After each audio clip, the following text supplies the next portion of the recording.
आपके शहर के मंत्री हैं, संजय सराबगी आपके विधायक हैं, आपने उनको तस्वीर में जगह नहीं दी। और भाजपा जब आपके प्रत्याशी यहाँ होंगे तो क्या वो प्रत्याशी के रूप में डॉक्टर शुक्ला है कि पोल्यूशन बोर्ड का जब इंडेक्स निकाला गया था तो 400 के ऊपर इसका इंडेक्स गया था, पोल्यूशन इंडेक्स दरभंगा टॉप पे था। पूरी इंडिया में कहीं देख लीजिए कि कहीं भी एक भी प्लेस बताइए जहां शुद्ध पेयजल की व्यवस्था दरभंगा में। साल से लगातार दरभंगा में विधायक के तौर पे हैं।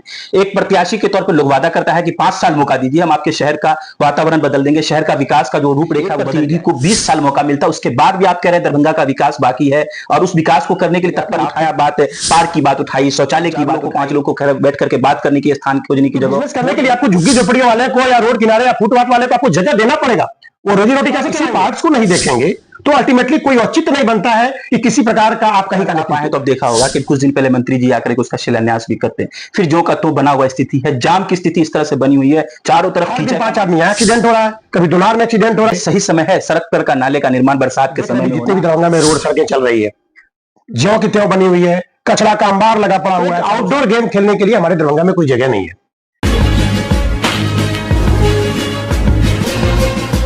अभी हम मौजूद हैं डॉक्टर मृदुल कुमार शुक्ला जी के पास और ये दरभंगा के एक बड़े मशहूर डॉक्टर भी हैं, वरिष्ठ भाजपा नेता हैं। पूरे शहर दरभंगा में एक पोस्टर है जिस पर लिखा हुआ है दरभंगा का विकास डॉक्टर शुक्ला के साथ। उसमें बड़ी बड़ी तस्वीर है, केंद्र के नेता हैं, प्रधानमंत्री मोदी जी हैं, वरिष्ठ जो नेता हैं केंद्र के, बिहार के बड़े नेता हैं, लेकिन उस पोस्टर में एक तस्वीर नहीं है। खैर उस तस्वीर पर हम बाद में आते हैं। बहुत बहुत आपको शुभकामनाएं इसके लिए कि आप दरभंगा के विकास के लिए अग्रिम पंक्ति पर खड़े हैं और कोशिश कर रहे हैं दरभंगा का विकास करें। क्या है ये आपके स्लोगन? देखिए मेरे स्लोगन का मामला ये है कि मैं 40 साल से लगभग दरभंगा में हूँ और इसी दिग्गी पर हूँ, क्योंकि मैं जब यहाँ पे प्राइमरी एजुकेशन लिया झंझारपुर से, उसके बाद मैं दरभंगा आ गया।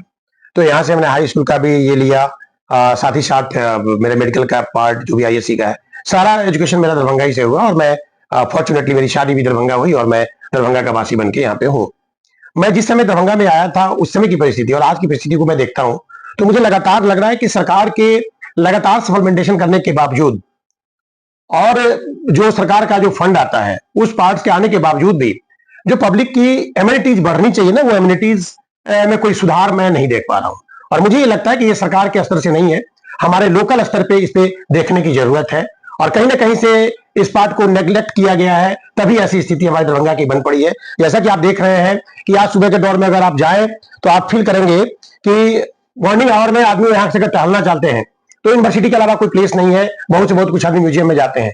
जबकि आप देखेंगे किसी भी डेवलप्ड प्लेसेस का एक पार्ट होता है कि हर वार्ड में एक न एक कोई जगह, एक गार्डन होना चाहिए जहां बच्चे जाके शाम को खेल सकें। एक आउटडोर गेम खेलने के लिए हमारे दरभंगा में कोई जगह नहीं है और अल्टीमेटली ये काम सरकारी स्तर पे होना चाहिए, हमारे प्रतिनिधि के द्वारा करवाना चाहिए, लेकिन इस पर किसी की ध्यान नहीं जा रही है। मॉर्निंग आवर में अगर आप निकल जाए, मॉर्निंग आवर में सभी आदमी जानते हैं कि शौच जाना बहुत ही इंपॉर्टेंट है, बहुत सारे आदमी मॉर्निंग आवर में यहाँ से निकल जाते हैं और यहाँ से यूनिवर्सिटी अगर चले जाए तो उनका अगर वॉशरूम कहीं जाना है तो जाने की व्यवस्था है कहीं किसी स्थान पे नहीं है। ये तो सत्य है। वो वहां से दौड़े दौड़े भाग के चले आएंगे। यूनिवर्सिटी एक प्लेस है कि जहां मान लीजिए कि वो बेसिकली वो घूमने की प्लेस तो जबरदस्ती वहां पे हम लोग बना रखे हैं कि सरकार की सपोर्ट मिल रही है तो हम लोग जा पा रहे हैं और एक सुंदर वातावरण वहां मिलता है। लेकिन ये पार्ट हमारे पूरी शहर की होनी चाहिए। दरभंगा का विकास हो रहा है तो दरभंगा के विकास में हमारा ये आप देख रहे हैं जितने भी दरभंगा में रोड सड़कें चल रही है ज्यों की त्यों बनी हुई है, कचरा का अंबार लगा पड़ा हुआ है चारों साइड में। सही समय है सड़क पर का नाले का निर्माण बरसात के समय में होना। और एक चीज आपने गौर किया है, केंद्र सरकार की बनी हुई सड़कों को दोबारा बनाया जा रहा है उसी हालत में जिसके शहर डेवलप हो रहा है, लोग आबादी बढ़ रहे हैं, लेकिन सड़कें चौड़ी नहीं हो रही है, नाला का जो का तो स्थिति उसी स्थान पर बनाया जा रहा है। मैं उसी बातों पे आ रहा हूं कि बेसिक कंसर्न मेरा इस समय में दरभंगा का विकास डॉक्टर शुक्ला के साथ कहने का यही मतलब है कि जब दरभंगा में कोई कार्यक्रम हो रहा है, सरकार की फंड तो आ रही है, सरकार के फंड की इंप्लीमेंटेशन तो हो रही है, सर जितनी भी तंत्र है वो काम कर रही है, बट सही समय का सिलेक्शन होना, किस समय क्या माइक्रो प्लान बना है, उस माइक्रो प्लान के तहत सीजन्स देखा जाता है, प्लेस देखा जाता है, वहां की पॉपुलेशन देखी जाती है, साथ ही साथ उसके साथ होने वाले जितने भी हर्डल्स है उस हर्डल्स को भी देखा जाता है कि वो हर्डल क्रिएट ना हो। आज बहुत जगह रोड पर चारों साइड काम हो रहा है, देख रहे हैं, एक भी जगह किसी पॉइंट पे आप नहीं देखेंगे कि एक डेंजर का साइन लगा हुआ है रोड के किनारे। कोई वहां पे आपका रेडियम का ये लगाओ कि भाई रात में एक्सीडेंट हो रहा है, उस दिन गाड़ी यहाँ पे पूरी की पूरी गाड़ी गिर गई, हम लोग रिटर्न बैक आ रहे हैं तो वो भी नगर निगम की गाड़ी, और हम लोग आप वहां पे आए तो जरा घूम रहे क्यों भाई, तो गाड़ी यहाँ से निकल नहीं सकती है, गाड़ी नाले में घुस गई है। तो अब आप ये बताइए सरकारी तंत्र की जो जिसको बनाने का जिम्मेवारी है उसकी गाड़ी नाले में गिर रही है, मैं फिर बुडको वाले मैनेजर को मैंने फोन किया कि भाई ऐसी स्थिति बनी पड़ी हुई है, तो बेचारे पंकज जी हैं वो भिजवा के मेरा यहाँ वो थोड़ा सा मिट्टी उट्टी हटवाए और ये कर पाए। हर दिन 5 आदमी यहाँ एक्सीडेंट हो रहा है, कभी दुनार में एक्सीडेंट हो रहा है। दुनार पर अगर आप आए तो अब देखा होगा कि कुछ दिन पहले मंत्री जी आकर उसका शिलान्यास भी करते हैं, फिर जो का तो बना हुआ स्थिति है, जाम की स्थिति इस तरह से बनी हुई है, चारों तरफ कीचड़ का मामला है। मैं उन्हीं चीजों पे आना चाह रहा हूं, बताना चाह रहा हूं कि यही हमारा माइक्रो प्लान यहाँ पे होना चाहिए और कब काम होना चाहिए। इसी चीज के लिए प्रतिनिधि की जिम्मेवारियां बनती है कि हमारे पब्लिक के लिए क्या क्या हर्डल क्रिएट हो रहा है, क्या प्रॉब्लम हो रहा है, जिस पार्ट को हम दूर कर सके। जब आप इसी पार्ट्स को नहीं देखेंगे तो अल्टीमेटली कोई औचित्य नहीं बनता है कि किसी प्रकार का आप कहीं का नेतृत्व करें। अब मैं इसी चीजों को देखकर मेरा जो अपना पार्ट्स लगता है, मैं भी दो सब्जेक्ट में पोस्ट ग्रेजुएट हूं, मुझे भी लगता है कि नहीं क्या क्या किया जा सकता है। खासकर बेसिकली मैं साइंस का स्टूडेंट हूं, तो मुझे पता है कि किस चीज के लिए क्या क्या काम करना चाहिए। आप देखते हैं कि पूरे दुनिया में एक जगह से ओरिजिनेट करने के बाद यूएन से ये स्टार्ट किया गया, यूनिसेफ का ये करके पूरी दुनिया से पोलियो का इरेडिकेट कर दिया गया। बट हमारे दरभंगा का रोड नहीं ठीक हो सकता है, हमारे दरभंगा का एक नाला ठीक नहीं हो सकता है, तो हमारे लिए बड़ी शर्म की बात है। और इसलिए मैंने ये बोला है कि दरभंगा में बहुत सारी चीजों की जरूरत है। मैं आपको एक उंगली पे गिना देना चाहता हूं कि यहाँ सार्वजनिक शौचालय की जरूरत है, सार्वजनिक प्लेस पे बच्चे के लिए क्रीड़ा प्लेस की जरूरत है जहां बच्चे शाम को जाकर आउटडोर गेम खेल सकें। अदरवाइज सारे बच्चे मोबाइल पे लगे होते हैं, खेलते हैं और उनकी मानसिक स्थिति खराब हो रही है। ये सरकार भी बोल रही है कि हमारा स्क्रीन टाइम बच्चों का सप्ताह में 3 घंटे से ज्यादा नहीं होना चाहिए। डॉक्टर्स कर रहे हैं, मेंटली अवेलेबिलिटी जा रही है, समाज में इस मोबाइल के कारण बहुत सारी कुरीतियां आ रही हैं। इन सब चीजों की, क्योंकि आउटडोर का कोई प्लेस नहीं है हमारे पास। बात अगर 20 सालों की जाए, 20 सालों से लगभग बिहार में भाजपा के साथ नीतीश कुमार हैं और उसी 20 साल से लगातार बिहार में संजय सरावगी दरभंगा में विधायक के तौर पे हैं। एक प्रत्याशी के तौर पर लोग वादा करता है कि 5 साल मौका दीजिए, हम आपके शहर का वातावरण बदल देंगे, शहर का विकास का जो रूपरेखा वो बदल जाएगा। एक प्रतिनिधि को 20 साल मौका मिलता है, उसके बाद भी आप कह रहे हैं दरभंगा का विकास बाकी है और उस विकास को करने के लिए तत्पर आप हैं। नहीं, विकास का दर देखिए लगातार ये चलता रहता है। कल का डेट कुछ और था, आज का डेट कुछ और है। और 2000 जब आप याद कर लीजिए कि 1990 के शतक से 2005 तक की स्थिति में तो कोई काम हुआ नहीं। लगातार जो भी हमारा उससे पहले की सरकार थी उसके द्वारा जो भी डेवलपमेंट की काम हुई वो भी रसातल में चला गया। ना उस समय एजुकेशन आई, और उस समय जिस आदमी को ऐसे फर्जीवाड़ा ढंग से डिग्री बांटा गया, चोरी के नाम पे एकदम हमेशा खोल के लोग किताब लिखता था, तो एजुकेशन की प्रक्रिया तो वही हमारी कमजोर हो गई। और जब एजुकेशन की प्रक्रिया कमजोर हुई, आज वही आदमी हमारे पास यहाँ काम करने योग्य है, तो भविष्य तो मेरा उसी तरह 90 से लेकर 2005 तक में सारे हमारे बिहार का भविष्य को खत्म कर दिया गया। उसके बाद लगातार नीतीश जी, जिसको हम लोग एक कर्मठ और एक विश्वकर्मा स्वरूप हम लोग मुख्यमंत्री मान के चलते हैं, उनके द्वारा बिहार में सुशासन की सरकार आई, काम की गतियां बढ़ी, काम होता चला गया। बट अभी भी बहुत सारा काम बाकी है और हम लोग दूसरे स्टेट से थोड़ा पीछे चल रहे हैं। आखिर दरभंगा का जिस तरह से विस्तार होना चाहिए, आपको लगता है कि हुआ? क्योंकि अभी भी आप जब घूमेंगे ना तो आप जो साफ सुथरा छवि आपको दरभंगा का नहीं मिलेगा। आपने उठाया बात, पार्क की बात उठाई, शौचालय की बात उठाई, आप समय पर अगर कहीं पर 4 लोगों को 5 लोगों को बैठ करके बात करने की, स्थान खोजने की जगह वो नहीं है, रंग बसेरा नहीं है। कभी आप देखिए, अब कल की बात, परसों की बात बताते हैं, मैं शाम को जा रहा था, मैं देखा यहाँ पे जितना भी मछली बेचने वाले आदमी हैं और सब्जी मंडी वाले जो वहां पे लगा के फुटपाथ पे अपना रोजी रोटी चलाते हैं, उन लोगों के पूरी आवास जो भी रोड किनारे थे उन झुग्गी झोपड़ियों को तोड़ के हटा दिया गया। आप देखिए झुग्गी झोपड़ी की बातें कि मैं इसलिए बोलना चाह रहा हूं कि ये झुग्गी झोपड़ी रहने वाले के लिए उस समय सोचना जरूरी है हमारे प्रतिनिधि को, कि हम जिस बात को हटा रहे हैं 10 दिन 20 दिन का टाइम देते, उसके प्लान को, उस स्थान को, उसको सही जगह पे जाने की जगह देते। हम ऐसा क्या कर दें कि हम वहां पे गए तोड़ के हटा दें और पब्लिक मेरा रोड पे जाके खाना खाए, रोड पे खाना ना खाए, घर नहीं है, चूल्हा कहां जलाएगा बारिश के मौसम में। मैं तो निश्चित रूप से इस पार्ट को प्रशासन से भी कहना चाहता था और मैं ऐसे भी प्रतिनिधि को भी कहना चाहता हूं कि निश्चित रूप से किसी प्रकार की इस प्रकार की हजार्ड क्रिएट करने से पहले, जैसे दिल्ली में भी आप देखते हैं कि झुग्गी झोपड़ी वाले को भी लाइसेंस दे दिया गया है, वहां भी बिजली पानी सड़क उन लोगों को पहुंचा दिया गया है, तो क्या हम उस तर्ज पे यहां नहीं कर सकते हैं? यहां अगर जो भी आदमी है आप उनकी पलायन कराइए, तो अपने एक जगह से उठा के वैसे जगह पर रखिए जहां वो सुरक्षित महसूस कर सके।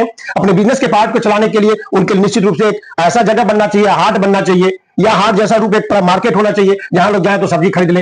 रोड किनारे मटन मछली चिकन के कारण भी गंदगियां फैलती है, उसके लिए भी एक लोकेटेड जगह होना चाहिए कि आप उसी जगह से जाके आप उस सामानों को खरीदें।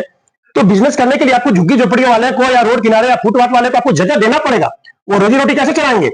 तो उनके लिए भी आपको काम करने की जरूरत है। आप दरभंगा में देखिए ऑटो रिक्शा इतनी ज्यादा चल रही है, आपको बताएं कि मैं उतने एक आदमी को अपने गाड़ी में उठा के बैठा लिया, बुजुर्ग को, क्योंकि वो जब टोटो का रिक्शा चल रहा था, क्योंकि टोटो वाले जो एसोसिएशन के आदमी है, मैं उनकी बात को अपने पीठ खुद से देखा है कि वो टोटो वाले आदमी टोटो लेकर जा रहे थे, लंबे टाइम से वो जाम में फंसे हुए थे, उनका बैटरी डिस्चार्ज हो गया। अब वो गाड़ी को कहां ठेल के ले जाएगा? उसे बैठे कोई यात्री कहां जाएंगे? तो मेरा यह भी डिमांड है कि बस स्टैंड से लेकर जहां तक वो जगह है, सभी जगह कहीं ना कहीं चार्जिंग पॉइंट की व्यवस्था की जानी चाहिए। शहर में होते हैं, जो मेट्रो प्लेस में होते हैं, तो इन चीजों की भी व्यवस्था हमारी होनी चाहिए। तो मेट्रो की जो भी टोटो की चार्जिंग है, उस बैटरी गाड़ी के लिए चार्जिंग पॉइंट होना आपकी चाहिए। जो मांग है, आप मुख्य रूप से आप एक मांग करते हैं या प्रतिबद्ध इस चीज को करने के लिए? बिल्कुल। अगर भाजपा आपको मौका देती है और आप प्रतिनिधि के तौर पर, एनडीए के तौर पर बतौर प्रत्याशी हैं, तो मुख्य 5 काम आपकी नजरों में क्या है जिसको आप एकदम सेट किए हुए कि अगर मौका मिलती है, आज शहर के लोग आपको मौका देते हैं, चुन करके विधानसभा भेजते हैं, तो क्या होगा? देखिए, सबसे पहला जो प्राइमरी कंसर्न किसी भी जगह का डेवलपमेंट का होता है वो होता है एजुकेशन। मैं आपको बताऊं कि दरभंगा में बहुत सारे प्राइवेट स्कूल चल रहे हैं, सरकारी स्कूल भी चल रहे हैं। उन बच्चों को जिसको सरकारी स्कूल में पढ़ने की पार्ट्स में आप जाके देखेंगे तो उनके पास अलॉटमेंट पैसे की तो बहुत सारी आती है, टीचर्स बहुत सारे सरकार के द्वारा अलॉट कर दिया गया है, बट क्वालिटी ऑफ एजुकेशन हमारे बच्चों को नहीं मिल रहा है। तो मेरा पहला फोकस होगा बीइंग एजुकेटेड पर्सन कि मैं एजुकेशन की पार्ट्स को बहुत ही स्ट्रांग करूं। पहला हो गया आपका शिक्षा। दूसरा मेरा कंसर्न है कि मैं मेडिकल फील्ड से हूं अटैच, तो सबसे पहले बीमारी को दूर भगाओ वाली नीति पे मैं काम करता हूं। Prevention is better than cure. मैं ट्रीटमेंट की प्रक्रिया बाद में करूंगा, बीमारी ना फैले इसके लिए 2-3 चीजों पे काम करने की जरूरत है, क्योंकि मेजोरिटी ऑफ द जो बीमारियां फैलती है वो हवा और गंदे पानी से। हमारे इस दरभंगा में हवा भी दूषित है। आपको पता है कि पोल्यूशन बोर्ड का जब इंडेक्स निकाला गया था तो 400 के ऊपर इसका इंडेक्स गया था, पोल्यूशन इंडेक्स। दरभंगा टॉप पे था पूरे इंडिया में। उसकी कारण को ढूंढने की जरूरत है, उसमें काम करने की जरूरत है। दूसरा कंसर्न हमारा है कि पानी का ड्रेनिंग सिस्टम परफेक्ट नहीं है। किसी भी आदमी को पेयजल की अगर जरूरत है, आप दरभंगा में कहीं देख लीजिए कि कहीं भी एक भी प्लेस बताइए जहां शुद्ध पेयजल की व्यवस्था दरभंगा में हो, तो आदमी को शुद्ध पेयजल की व्यवस्था होनी चाहिए। तीसरा कंसर्न हमारा है कि जो भी आदमी इस सारी चीजों के कारण बीमार पड़ते हैं उनके हेल्थ के कंसर्न के लिए हमको प्रिवेंशन के रूप में टीकाकरण की प्रक्रिया प्रॉपर होनी चाहिए। उनके पॉपुलेशन के कंट्रोल को भी करना हमारे यहाँ बहुत जरूरी है, जिस बात में मैं बहुत ही कम फोकस देख पा रहा हूं, जिसमें है हमारा नसबंदी का कार्यक्रम हो, जो भी प्रजनन की प्रक्रिया को कम करने के लिए जो उस पर एक्शन लिया जाता है मेडिकल फील्ड के थ्रू, उस पर जो सरकार की गाइडलाइन है उस पार्ट्स का भी प्रमोशन नहीं हो पा रहा है। तो पॉपुलेशन अधिक होने के कारण भी ये परेशानियां इंप्लीमेंट कराएंगे उन चीजों को। हेल्थ सिस्टम में हमारा दरभंगा मेडिकल कॉलेज एक शान था हमारे मिथिलांचल का, और ये मिथिलांचल की जो शान थी वो आज कितनी धूमिल है आप लोग से छिपा हुआ नहीं है कि आप वहां जाएंगे। हमारे यहाँ मेरी सरकार की ये बनी हुई है ये मल्टी स्पेशलिटीज हॉस्पिटल, यहाँ पे मुझे बहुत दुख होता है इस बात में कि मल्टी स्पेशलिटीज हॉस्पिटल में डॉक्टरों की बहाली हो गई है, और डॉक्टर कितना आते हैं नहीं आते हैं ये मुझे नहीं पता, क्योंकि मैं वहां का अटेंडेंस लेने वाला हूं नहीं। वहां पर जाएंगे उसके चारों तरफ के हाल को आपने देखा? हालत तो छोड़ दीजिए, किसी भी अगर मान लीजिए आपको एक पार्ट्स में ब्रेन का स्ट्रोक होता है तो आपको प्राइवेट हॉस्पिटल या फिर पटना का सहारा लेना होता है। गोली चलती है तो आपको पटना यहां से सिर्फ तो दरभंगा मेडिकल कॉलेज का जो सुपर स्पेशलिटीज पार्ट है वो सिर्फ एक रेफरिंग का पार्ट बन के रह चुका है। मैं माननीय अपने हेल्थ मिनिस्टर, माननीय मुख्यमंत्री और माननीय हमारे जो स्वास्थ्य हमारे नड्डा साहब हैं और माननीय अमित शाह सर को भी, क्योंकि हम लोग के मालिक वही हैं, और के लिए यहाँ पर बीच में रोक रहे हैं क्योंकि आपके स्वास्थ्य मंत्री से बहुत अच्छे जमते हैं, आपके बहुत करीब है मंगल पांडे जी। क्या आप उनको मैसेज देंगे कि जिस तरह से डीएमसीएच का विस्तार हुआ भवन के रूप में, क्या वहां इक्विपमेंट के तौर पर विस्तार होना चाहिए, जो सुविधाएं आम लोगों के लिए होना चाहिए उसको अब तुरंत ट्रांसफर पीएमसीएच के तौर पर कर दिया जाता है, बर्न के वो ले लीजिए, बहुत सारे मामलों में क्या आप कहेंगे सर? देखिए, इसके लिए माननीय हेल्थ मिनिस्टर सर के पास मल्टीपल टाइम्स यहाँ के कार्यकर्ता और यहाँ के प्रेस रिपोर्टर के द्वारा के भी और जो भी हमारे सामाजिक कार्यकर्ता है उनको दिया गया है, और उनकी अपनी भी एक आकलन पार्ट्स वहां पे बैठी हुई है जो देखती है, वहां से सुपरवाइज करती है कि कहां क्या हो रहा है। वहां करने के बावजूद ऐसा नहीं है कि हमारी सरकार या हमारे मंत्री नहीं देखते उन चीजों को, लेकिन वो किसी न किसी कारण से, किसी से भी कारण से हो, उस परिस्थिति पे मैं नहीं जानता हूं कि क्यों नहीं हो पा रहा है। उन लोग नजर में सारी बातें हैं, लेकिन मैं कहूंगा कि उस पार्ट पे फोकस करके हमारे दरभंगा और दरभंगा के सराउंडिंग जनता को सुपर स्पेशलिटी जो कार्डियक का पार्ट हो, न्यूरोलॉजी का पार्ट हो, जिसमें हमारी सर्जिकल ऑपरेशंस बच्चे की नहीं हो पाती है, छोटे बच्चे की, या फिर ब्रेन का पार्ट से कंसर्न पार्ट्स हो या किडनी का पार्ट्स हो, ये कोई काम हमारे यहाँ पे नहीं हो पाता है जो सुपर स्पेशलिटीज का कंसर्न है। उस पार्ट पे अतिशीघ्र फोकस करके उस पार्ट को स्टार्ट किया जाए। मैं सभी निवेदन सबों से करता हूं कि इस पार्ट पे फोकस करके आप लोग करें, और आप लोग से निवेदन करते हैं कि आप लोग अधिक से अधिक इस बातों को प्रोलिफरेट करें कि ये बातें हमारे सरकार के कान तक जाए और ये पार्ट अतिशीघ्र चालू हो। हम लौट कर फिर आपके पोस्टर पे आते हैं। शहर के कई स्थानों पर जो मुख्य चौराहा है वहां आपके पोस्टर हैं, आपके शहर के मंत्री हैं, संजय सराबी आपके विधायक हैं, आपने उनको तस्वीर में जगह नहीं दी, क्यों? नहीं, देखिए, एक्चुअली ऐसा है कि मेरे भी जितने भी शीर्षस्थ नेता हैं उन सबों की उसमें पोस्टर डाली हुई है। अगर वो हमारे यहाँ के एमएलए हैं, मंत्री वो पूरे बिहार के हैं, मैं उनका फोटो डालूंगा तो मुझे यहाँ दरभंगा में हमारे जितने भी मंत्री, हमारे दरभंगा हमारे लिए बड़ा खुशनसीब जगह है कि इतना ज्यादा मंत्री कहीं और नहीं है जी। इस बात को समझिए, खुद आपकी पार्टी से 2-2 मंत्री हैं। तो हमारे इसको तो छोड़ दीजिए। बिल्कुल, तो हमारे जितने भी मंत्री यहाँ पे हैं तो मैं सबको दूंगा, क्योंकि सबके लिए मेरे एक्स्ट्रा। अगर मैं उन सारे चीजों को छोटा छोटा जो पॉलिटिकल बैंड बनता है, आप देखते हैं कि बिंदी लगा देने वाली टोकन, मैं वो नहीं, मैं इज्जत सबका देता हूँ। संजय भाई साहब का भी इज्जत करता हूँ, माननीय जितने भी माननीय हरीशानी जी हैं, मेरे मदन भैया हैं, या मेरे अदर जितने भी विधायक लोग हैं, तब फिर सारे आदमियों का मैं लगाता। देखो कि सभी आदमी मेरे नजरों में समतुल्य हैं, सबका मैं तहे दिल से आभार व्यक्त करते उन लोगों को प्रणाम करता हूं, और उन लोगों का आशीर्वाद भी लेना चाहता हूं, और उन लोगों का सम्मान करता हूं। आखिरी सवाल, एनडीए और भाजपा जब आपके प्रत्याशी यहां होंगे तो क्या वो प्रत्याशी के रूप में डॉक्टर शुक्ला होंगे? ये आप कितना दावा श्योर कर रहे हैं शहरवासी को? देखिए, कंसर्न पार्ट्स ये है कि जो भी पार्ट्स मेरे प्रत्याशी बनने की बातें आएंगी वो मेरे ऊपर डिपेंड नहीं करता है। ये डिपेंड करता है मेरी छवि पे, ये डिपेंड करता है मेरे एजुकेशन पे, ये डिपेंड करता है मेरी ईमानदारी पे। अगर हमारे शीर्षस्थ नेताओं को लगेगा कि सर्वगुण संपन्न हम हैं और हमसे बेहतर कोई कैंडिडेट नहीं है दरभंगा में, तो वैसे कंडीशन में निश्चित रूप से मुझे पूर्ण विश्वास है कि मुझे शीर्षस्थ नेता मुझे जगह दरभंगा का नेतृत्व करने के लिए वर्तमान के विधायक मंत्री जी, वर्तमान के विधायक मंत्री को भी अगर लगेगा कि नहीं उनकी पार्ट्स में और मिलना चाहिए मौका मिलना चाहिए, तो वो अपने लिए ये करेंगे, ठीक है। नहीं तो निश्चित रूप से हम उनके छोटे भाई के रूप में मुझे वो आशीर्वाद देने की कोशिश तो करेंगे ही करेंगे। तो देख लिया, पूरी बातें बेबाकी से रखी हैं डॉक्टर मृदुल कुमार शुक्ला, जो भाजपा के वरिष्ठ नेता है, और अपने मिशन, अपनी विजन को साफ तौर से जाहिर किया। शहर का विकास किस तरह होना चाहिए और मूलभूत समस्याएं शहर की क्या है और क्या जरूरत है इस शहर को जो अब तक नहीं मिला, और आने वाले समय में क्या दरभंगा का विकास सही में डॉक्टर मृदुल कुमार शुक्ला कर सकते हैं। आप इस तमाम बातों पर अपनी कमेंट जरूर साझा कीजिए हमारे साथ, और आपको क्या लगता है इनकी बातों में कितना विश्वास है ये जरूर हमें बताइए कमेंट करके।